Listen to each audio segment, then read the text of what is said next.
বাড়ি গিয়ে হয়তো শেষ হয়েছে। এখানে জোর করে অ্যারেস্ট করা হয় এবং আপনারা দেখবেন আমিও এফআইআরটা ব্যাংশাল কোর্টে যারা আছেন তাদের থেকে খবর নিলাম। ওখানে ওরা পুলিকা পোড়াচ্ছিল, আর একটা খাট ছিল সেটা পোড়াচ্ছিলেন এবং এরা সেটা জল দিয়ে নেওয়াচ্ছিল। কোনো একটি পুলিশ অফিসারের গায়ে এরা জল ঢেলে, এই হলো এরকম ধরনের এফআইআর। আর এতে আদৌ এফআইআর কতটা হয় আমার খুব সন্দেহ আছে। এটা ইন্টেনশনালি অ্যারেস্ট করবে বলেই করা হয়েছে এবং এই 353 সেকশনটা এই জন্যই দেওয়া হয়েছে যাতে করে অ্যারেস্ট না হয়।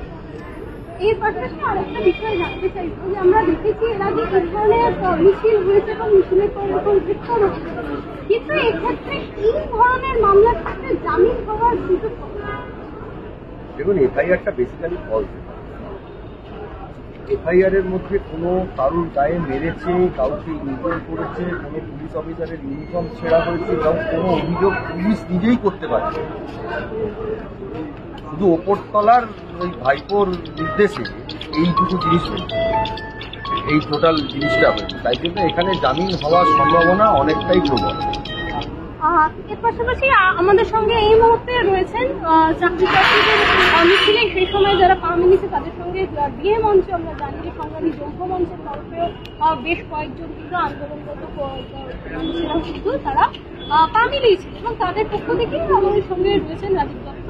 দাদা, একটা জিনিস জানতে চাইব, মূলত তো যে বিষয়টা সেটা হচ্ছে চাকরির দরকার, চাকরি পাচ্ছে না, দীর্ঘদিন ধরে আপনারাও বিয়ের দাবি নিয়ে তো এক্ষেত্রে গ্রেপ্তার হঠাৎ এইরকম পরিস্থিতি দাঁড়ালো। বিষয়টা হচ্ছে বাংলার ছেলেমেয়েদের, শিক্ষিত ছেলেমেয়েদের, বাংলায় যারা চাকরি করছে তাদের যে সমস্যাগুলো আজ দীর্ঘদিন ধরে চলছে, যে বঞ্চনা শিক্ষিত ছেলেমেয়েদের, যে বঞ্চনা চাকরিজীবীদের, ফলে সারা বাংলা জুড়ে মানুষের মধ্যে একটা বিক্ষোভ তৈরি হয়েছে। সেই বিক্ষোভের মানুষের যে যন্ত্রণার কথা ভাস্কর ঘোষ নেতৃত্বে আজ শহীদ মিনারে যে আন্দোলন হচ্ছে, সেই আন্দোলনের কণ্ঠ রোধ করতে চাইছে সরকার। ভাস্কর ঘোষ বলে কোনো ব্যক্তি নয়, আসলে পশ্চিমবঙ্গের মানুষের যে প্রতিবাদের কণ্ঠস্বর, তাকে কণ্ঠরোধ করার জন্য সরকারের পক্ষ থেকে এই ধরনের নক্কারজনক ঘটনা ঘটানো হচ্ছে বলে আমরা মনে করছি। এটা শুধু ভাস্কর ঘোষকে নয়, সারা বাংলার প্রতিবাদী কণ্ঠস্বরকে দমানোর জন্য এক ধরনের অগণতান্ত্রিক আচরণ এই সরকার করছে। তাহলে এক্ষেত্রে আপনাদের প্রথমত জানতে চাইবো পরবর্তী পদক্ষেপ কি হতে চলেছে। দেখুন, প্রতিবাদ আন্দোলন এগুলো কখনো হবে না। আর এভাবে যারা আন্দোলন করে, সত্যি কথা যারা পড়তে চায়, যারা বেকার যুবক যুবতী, যাদের 6 লক্ষ শূন্য পদ পড়ে আছে অথচ চাকরি দিতে পারে না, তাদের চাকরির দাবিতে পা মিলিয়ে যদি গ্রেপ্তার করে ভাবে যে এই আন্দোলন বা এগুলোকে রুখে দেওয়া যাবে, তাহলে বলবো মূর্খের স্বর্গে বাস করছেন আমাদের সরকার। একদিকে দেখতে পাচ্ছি যে যেখানে সত্যি কথা বলার জন্য জেলে ভরানোর যে প্রচেষ্টা, আসলে এগুলো সবকিছুই করা হচ্ছে। সংগ্রামী যৌথ মঞ্চ একটা কথা স্পষ্টভাবে তখনও বলেছিল, এখনো বলছি আমরা, যে ভোট প্রক্রিয়ায় আমরা অংশগ্রহণ করব, সেই ভোট প্রক্রিয়াটা সম্পূর্ণ সুষ্ঠুভাবে এবং স্বচ্ছভাবে যাতে সম্পন্ন হয় তার জন্য হেল্পলাইন খোলা হয়েছে।